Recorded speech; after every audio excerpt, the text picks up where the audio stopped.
Welcome to Headway Intermediate. My name's Richard and I'm a teacher in Oxford. This is Unit 1 and this is some of my story. I was born in 1990 in London. I'm 1m85, so I'm quite tall and have brown eyes. In my free time, I enjoy swimming and playing tennis. In this unit, we focus on information questions. We'll look at how to form different questions to find out information about people, places and things. How many adjectives do you know for describing people, things and situations? In vocabulary and speaking, we'll look at which adjectives work with particular nouns, how to form compound adjectives such as good-looking and middle-aged, and the differences between ed and ing adjectives, like bored and boring, relaxed and relaxing. Who are you closest to in your family? In listening and speaking, you'll hear several people talking about which family member they are close to and why.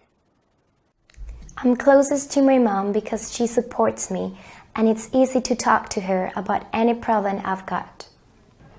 I'm closest to my mother because she always advises me and gives me good solutions. You'll also practice writing a description of a person that you know well, using both facts and opinions. Have you missed a class? Go online to review the material from the lesson and to consolidate all of the language and skills we're going to look at. Are you ready? Let's get started.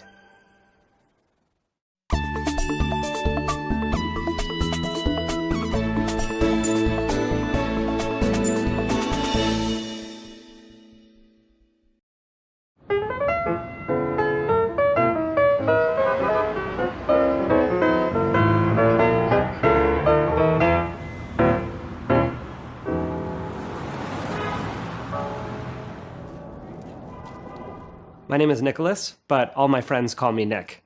I was born in London, and now I live in New York City. What do you do?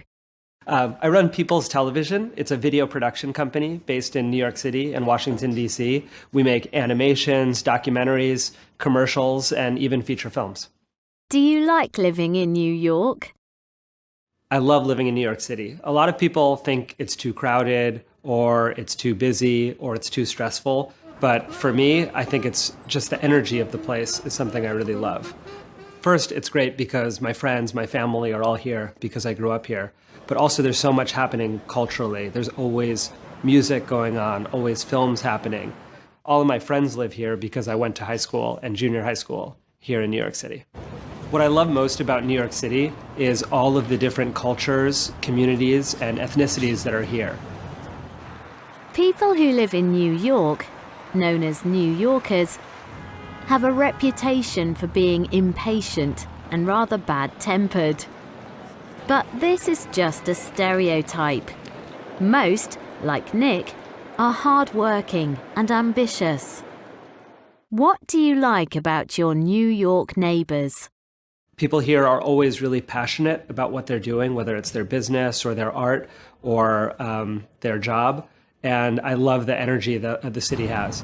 New York is an enormous and exciting city with a population of over 8 million people. Many parts of New York are modern, crowded, and noisy. But there are also older, quieter areas that are home to lots of artists and creative young people like Nick. Which part of the city do you live in? I live in Soho in Lower Manhattan in New York City, and I love my neighborhood because it's so full of history. A lot of the buildings are over 100 years old, and they were factories. And the building that I live in is an old factory that was turned into apartments.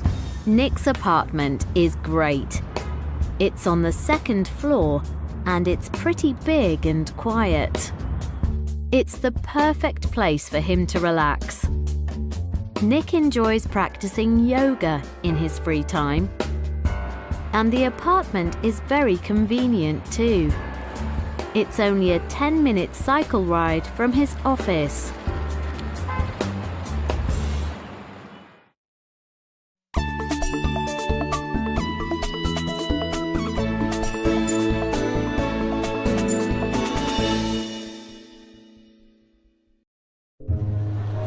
New York is a city famous for its cosmopolitan population. It's a city of optimistic immigrants. People who came from around the world in search of new lives. And Nick's family is no exception.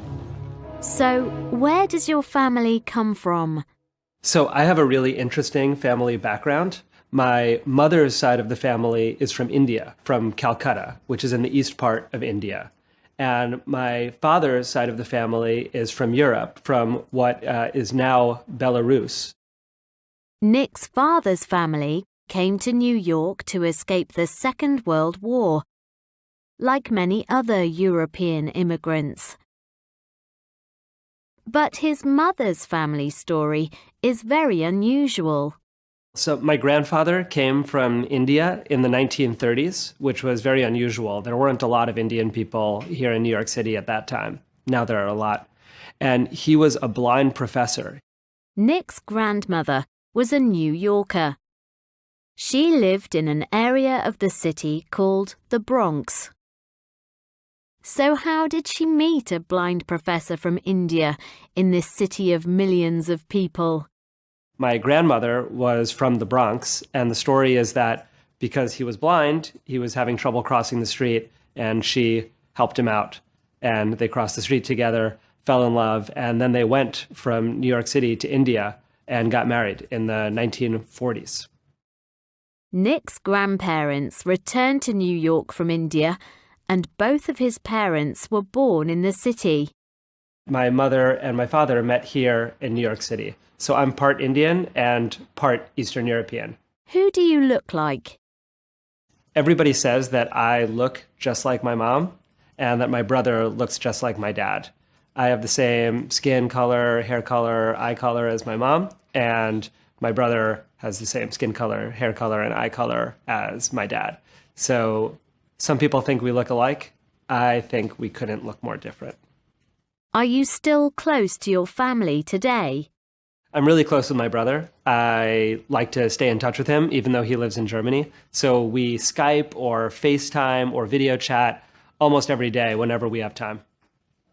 I'm also lucky that my mom lives right here in New York City, so I'm able to visit her. Sometimes after work, we'll have dinner and hang out. My family loves to travel. Every year, we'll take a trip if we have time. Sometimes we'll go to the Caribbean and go scuba diving, which is awesome.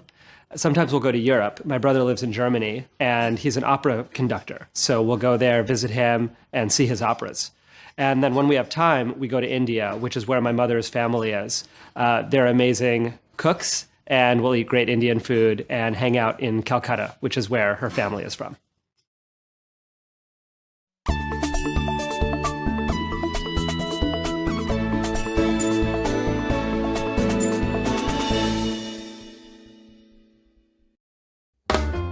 Today, Nick is a full-time filmmaker. He owns and runs his own successful video production company. Did your parents influence your choice of career? So my dad was always a business and numbers guy, but my mother is an artist. She was an opera singer when she was younger, and she loves movies, she loves music, and I think a lot of the artistic spirit that I have comes from her. So I think in some ways what I'm doing is really a perfect mix between my dad and my mom. They were both a big influence on me, and I hope they're proud. Running your own video production company sounds like a challenging and exhausting business. What's your job like? I love making movies. I've made movies since I was a little kid, and I'm always looking around and thinking about things that I see and the stories that are out there. And I'm always thinking about how to tell great stories using film. So I will go to location, interview people, work with actors, bring a film crew together that can be camera people, sound people, editors, animators, and I bring the whole team together to try to make the best film possible. As you can imagine, I'm really busy. I'm always doing 10 projects at the same time. I'm often traveling. So sometimes for a video that's only a minute long, we might shoot 10 hours of footage. I just came back from India, Norway, and Seattle doing a global commercial where we filmed for almost 10 days, and the whole thing will be edited into 1 minute. Although it can be exhausting, Nick's job is never boring. He's got a great team around him, and he is always excited about the next project and the opportunity to tell a brand new story.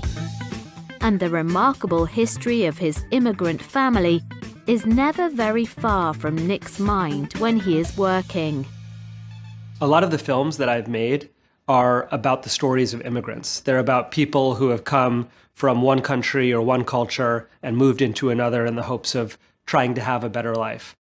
And what I'm really interested in is how can movies change the way people think, the way they feel, the way they act? How can films make people more caring about each other, make them see points of view that they weren't familiar with before, and hopefully make the world a little bit better? So our company is called People's TV because we make movies about people that you don't always see on TV.